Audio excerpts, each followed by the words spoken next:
Great. So this module is part of our anger management series. So we will navigate to the Peace and Justice portal. And this series is dedicated to providing trauma-informed support for identifying emotions, fostering stronger relationships, and emotional regulation. And in this module specifically, we're focusing on healthy relationships. It's really geared towards anyone who's interested in understanding their relationships further. And this is not just for romantic relationships. This module extends to any type of relationship, like friends or family, for example. Participants learn how to identify the qualities of healthy versus unhealthy relationships, and they learn about handling conflict in healthy ways and practice identifying and exercising personal boundaries. Now, as with all modules, you do have everything that you need for facilitation on the module card, including the module guide, which equips you with the tools and background information, along with a script, which all allows for really meaningful and interactive experience with your clients. So here we have some goals and skills. You can kind of review this on your own time. You definitely don't have to cover all of this information with your participants. This is just so you have an understanding of what's included in the module and some of the goals that you can look out for throughout the program for your participants to meet. And then we have the script, which is what you will read out to participants for each page of the module. And you're given some really detailed instructions for what to do on each page. So this colorful page here is what your participants are seeing on their screens. And then you're going to read aloud the text for each page. And the content that is in the guide is really just some extra information that pairs well with the content that's on the screen. I always let facilitators know that this is just sort of a guide for what to say on each page. You're totally welcome to read aloud word for word, or you can kind of change the text or the language a bit if you would like to make it your own. It's totally up to you. It's all just suggestions. And then some of the pages, especially, in the anger management series or the gender-based violence series, for example, we do include trigger warnings for pages that include more sensitive information or topics that might be difficult for some people. And then we also include discussions, which are totally optional. It's kind of up to you as a facilitator to gauge the type of group that you have. If they are really interested in talking and sharing stories and doing the discussions, we include those, as that is how people usually really like to learn. But if you have a more silent group, you totally don't have to ask the discussion questions. The client journal is also located on the module card, and each participant must have a copy ready for them to use before the module begins. This will be their resource for answering the reflection questions that are shown throughout the program. So if you are doing in-person programming, we recommend printing out enough copies for each participant and providing a pencil or colored pencils. If you are doing virtual programming, though, we do have a journal where participants can type in all their answers and use the journal digitally. I'll just scroll through to show you, we have some wonderful quotes and visuals throughout the program. I'll cover the take-home practice a little bit later in the demo, but I do recommend pointing out to your participants that they do have additional resources that are related to the content. So these are crisis resources if they feel they are in a potentially harmful or abusive relationship, but we also include some resources if they are interested in learning more about the topic at hand. We have a notes section if they want to draw if they're in person or write any additional things that they learn throughout the program. And we also include a color jam. A lot of people really like to color or draw or write while they are learning. We try to cater to as many different learning styles as possible. So just let them know that that's available to them. And now we'll take a look at the modules. So in the very beginning, you have the option to either read the module's introduction, or you could even share your own personal journey with anger management. You can choose the approach that feels right for you, but it's always a good idea to let everyone know how long the module will take. Usually, anger management modules take about 45 minutes to an hour. The topics that we cover in this particular module are learning about one's physical and emotional needs. We learn about the relationship spectrum, so the difference between healthy, unhealthy, and abusive relationships. We learn about relationship boundaries, intimate partner violence, and conflict in relationships. And to help foster some engagement and connection between participants, we always include an icebreaker discussion question, as well as this brainstorm space for everyone to share what they want the space to look like during the program. So if being heard and listened to is really important to them, they can share that. And we also include some examples. So I would recommend reading these aloud and inviting everyone to choose their favorite, perhaps, but either way, you can write them all down in these little input boxes. When it comes to the content, we kind of start here by defining relationships as anyone we have physical and emotion connections with. And I'll share the text from the facilitator guide that says, humans are social creatures, which means we need social connection to thrive, grow, and maintain happiness. When we have healthy relationships with the people in our lives, they help us to overcome challenges and navigate stress, provide joy, and allow us to feel supported. And then, as mentioned, a lot of the pages have discussion questions, which aren't mandatory, but they do help kind of deepen the learner's understanding and how to apply it to their own lives. So for this page, some questions are, what qualities are important to you in relationships? For example, is it important for you to have someone who gives you a safe space to share your problems, etc. And then to break up the content a bit, we have a couple of these journal moments throughout, and this is where you will read aloud the instructions and invite everyone to turn to their provided journal and either write or draw their questions. And for this journal moment, the questions are focused on reflecting on the relationships they have in their lives. And you can remind everyone that their answers are completely confidential. So you are here to help if they need a little bit of clarification, but you won't be reading the answers that they provide.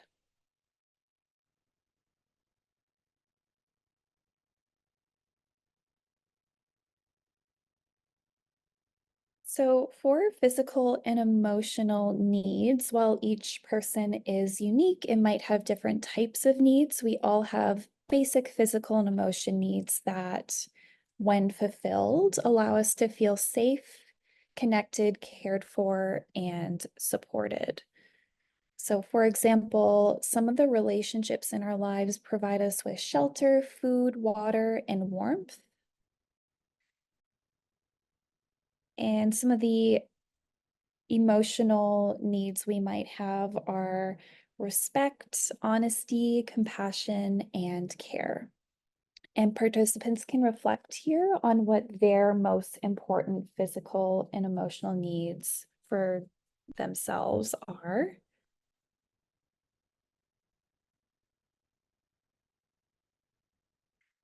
Relationships exist on a spectrum and can range from healthy to abusive. And it's important to point out, as the facilitator guide shares, that no relationship is ever perfect and no relationship will fit neatly into each category.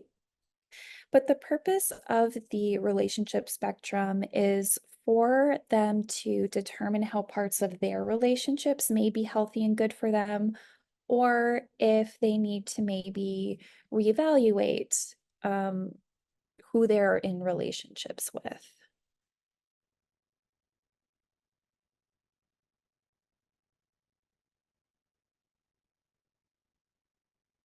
We have included this reflection activity to help clarify how it might feel or look like to be in each type of relationship through these um, examples. So we give a little mini scenario. And I would recommend, if you have a larger group of participants, you can give them time to discuss among the group and share a unanimous answer. But if it's just like one-on-one, then you and your participant can do it together. And once a group has chosen their answer, a little answer key will pop up. So you get a little bit of a tip. So if they get the answer wrong, then they can read out the tip and you can kind of reevaluate as a group. And once the activity is complete, you can ask everyone questions like, were there any answers that surprised you? Or what is something about relationships that you learned from this activity?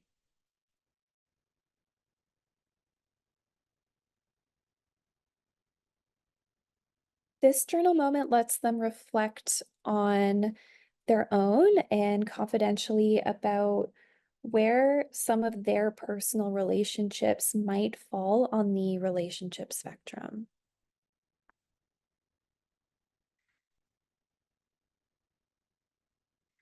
And then here we get to learn a bit about relationship boundaries. Um, so boundaries are in this module are kind of defined as personal limits you have when interacting with others. And boundaries are how you show the world what is acceptable to you. We really share here that you're allowed to have boundaries with everyone, whether it's a family member, a friend, or a partner, etc. And then this module also highlights the following 5 types of boundaries. So when you select a button, you get a little bit of a definition on what that boundary is. And when you reach one, you can follow up by asking participants what examples from these lists are or most important to you and why. And in the interest of time, I won't go through each and every page, but I do want to highlight some other topics, starting with intimate partner violence. Now, this might be one of those topics that is difficult for some people to address, so it's absolutely not mandatory to cover this topic if it would be triggering for someone. And for modules covering sensitive topics, I recommend speaking with each participant in advance to inform them about the content and then allow them to express any boundaries or concerns. And then additionally, during the session, stay attentive to any signs of agitation or withdrawal or distress, and be prepared to just adjust or skip sections if necessary. But if participants are interested, we learn quite a bit about signs of abusive relationships, and this is all based on the wheel of power and control. Um, it's a pretty widely used framework for identifying common signs of unhealthy or abusive relationships.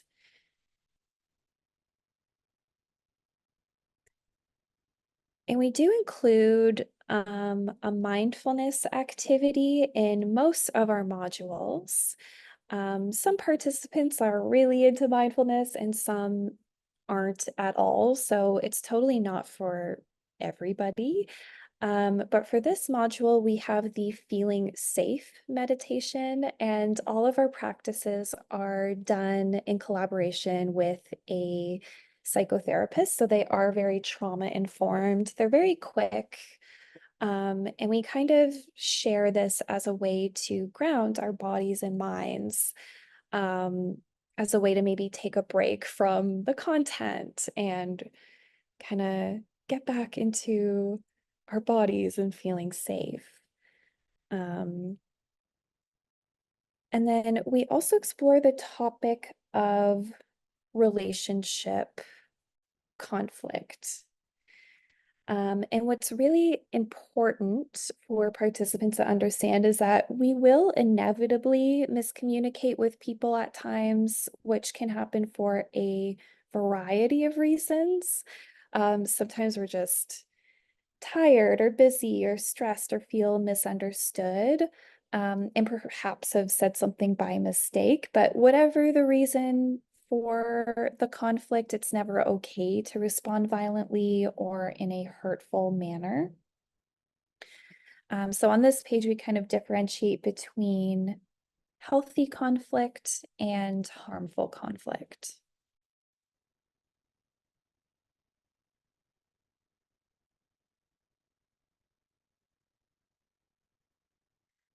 And this section focuses on communication, specifically the negative effects of harmful communication. We also share that everyone has the capacity to change their relationships from unhealthy to healthy by learning nonviolent communication skills. We do acknowledge that nonviolent communication takes practice, but does become easier with time. Just go to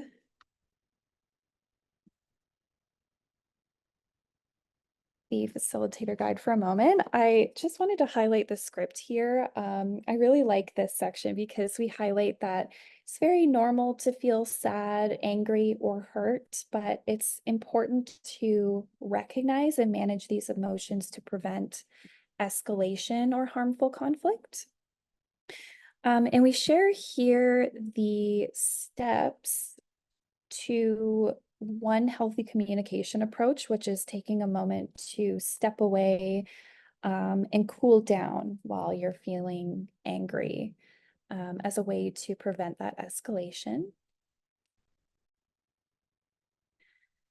Here we explore a little bit on the shift between harmful to helpful communication. We share with participants that it's important to remember you can get your needs met and you can have your feelings validated by approaching the other person with honesty about your feelings rather than blame. And it's best to approach the other person in a calm way with the end goal of having an open and respectful discussion rather than wanting to win an argument. And a huge part of that process is letting the other person know you're here to listen to their perspective. And then we just share some things that you can say that are more like I statements and a little bit less blaming and confrontational, just to name a few examples. And again, in the guide, we reiterate that it takes some practice to learn how to communicate in ways that are more helpful. Healthy communication is kind of like a muscle. So the more we practice, the easier it gets. And we do have a module coming out very soon that is specifically focused on the steps of nonviolent communication. So definitely keep an eye out for that. But then to wrap up the module, we conclude with a take-home practice. So this is located in their journal as well. So if it's accessible for them to take the journal home, they can complete this on their own time. But either way, you're always welcome to do this together as a group if you have the time. And for this activity, participants reflect on a relationship they're currently in. This could be a romantic partner, a friend, a parent or caregiver, someone in their community even. And using the examples, they can write the words that fit in with their experiences in that relationship. Some might be positive, some might be negative.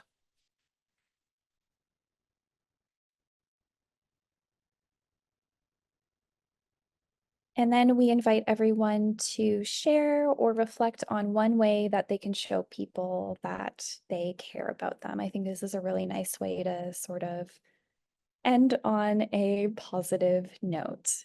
I do want to thank you for taking the time out of your day to attend the Discovery webinar. And I look forward to hearing about how the facilitation goes. And I hope you have a great rest of your day.